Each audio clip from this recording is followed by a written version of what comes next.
বকুত জল জীৱন আঁচনিত ব্যাপক দুৰ্নীতিৰ বিৰুদ্ধে ওলাই আহিল ৰাইজ। কাম সম্পূৰ্ণ নকৰাকৈ সম্পূৰ্ণ হোৱা বুলি গতাব সুধিছিল বিভাগক। ৰাইজে বন্ধ কৰি দিলে কাম। কবলৈ গ'লে ই যেন ঠিকাদাৰৰ বাবে হৈ পৰিছে সোণৰ কণী পৰা হাঁহলৈ। মন্ত্ৰী বিধায়কৰ লগতে বিষয়া কমিছনৰ মায়াত চকুমুদা কুলিৰ সাধাৰণ জনতা আশাত বন্দী। হয়, বকুত জল জীৱন আঁচনিৰ নামত ভেকু ভাওনা। চৰকাৰৰ আঁচনি ঘৰ ঘৰ নল ঘৰ ঘৰ জলৰ পৰিৱৰ্তে পাতে পাতে নল কোটি টকাৰ আঁচনিৰ অথলে গ'ল। বকুত জনস্বাস্থ্য কাৰিকৰী বিভাগৰ উপসংমণ্ডলৰ অধীনত বহু সংখ্যক পানী যোগান আঁচনিৰ নামত কেৱল চলিছে লুণ্ঠন। জল জীৱন আঁচনি ঠিকাদাৰৰ বাবে হৈ পৰিছে ধন জীৱন আঁচনি। সকলো দেখিও নেদেখা ভাও বকুৰ জনস্বাস্থ্য কাৰিকৰী বিভাগৰ উপসংমণ্ডলৰ বিষয়া কৰ্মচাৰী। কেৱল মাত্ৰ কমিছনৰ অংকত ব্যস্ত এতিয়া পানী যোগান আঁচনিৰ বিষয়া।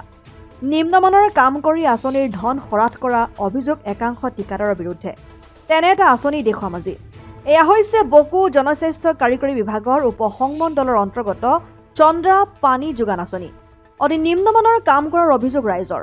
পানীৰ বাবে পোতা পাইপসমূহ এইদৰে দকৈ পোতাৰ বিপৰীতে মাটিৰ ওপৰতে সংযোগ কৰে। ইয়াৰ উপৰি কাম সম্পূৰ্ণ নোহোৱাকৈ চন্দ্ৰা পানী যোগান আঁচনিটোক বিভাগক সম্পূৰ্ণ হোৱা বুলি গটোৱাৰ ষড়যন্ত্ৰ কৰিছিল যদিও ৰাইজে জানিব পাৰি বন্ধ কৰি দিয়ে।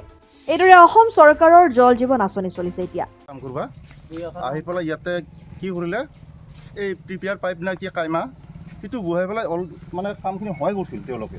তাৰপিছত অকস্মাত আমি 2-3জন মানুহ ৰাইজৰ আহি পেলাই দেখা পালোঁ। তেওঁলোকক সুধিলোঁ যে এই বস্তুটো কেনেকুৱা ছিষ্টেমৰ কাম।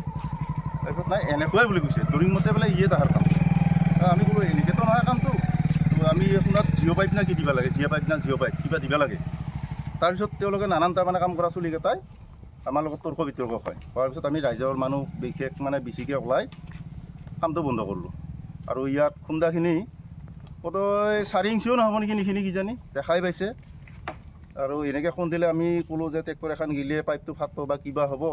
তাৰপিছত মানে ততাতৈয়াকৈ লোহাৰ পাইপ এটা আনি এটা বহাইছিল। আমি কামটো সেনেকৈয়ে বন্ধ কৰি থলোঁ ইয়াত।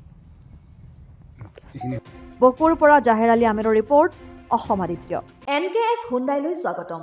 নৰ্থ ইষ্টৰ প্ৰথম GDSI 2.0 ফিচাৰ্ছ ডিলাৰ হৈছে NKS হুণ্ডাই। অত্যাধুনিক সা সুবিধাৰে তৈয়াৰী মষ্ট আপডেটেড হুণ্ডাই ডিলাৰ এতিয়া ডিব্ৰুগড়ত। আমাৰ NKS হুণ্ডাই ডিলাৰত open sales consulted room, customer ৰুমৰ লগতে পুৰণি গাড়ীৰ এক্সচেঞ্জ ফেচিলিটিও ৰখা হৈছে। ইয়াত চেলছৰ লগতে ছাৰ্ভিচ ছেক্টৰৰ সুন্দৰ সুবিধা আছে। প্ৰয়োজনীয় সকলো এডভান্স টুলছ, হুইল বেলেন্সিং, এলাইনমেণ্টৰ অত্যাধুনিক machine, post hydraulic lift, fully ট্ৰেইনমেণ্ট পাৱাৰৰ লগতে nitrogen gas filling facility, fully automatic car ৱাছৰ ফেচিলিটিও আছে। লগতে NKS হুণ্ডাই ডিলাৰে কাষ্টমাৰসকলৰ সুবিধাৰ্থে মোবাইল ছাৰ্ভিচ ভেনৰো ব্যৱস্থা ৰাখিছে, য'ত হাইড্ৰলিক লিফ্ট, ৱাছিং facility, wheel balancing, tyre pressure check কৰাৰ লগতে বহুখিনি সুবিধাই উপলব্ধ আছে। NKS হুণ্ডাইলৈ আহক আৰু সুবিধাসমূহ গ্ৰহণ কৰক।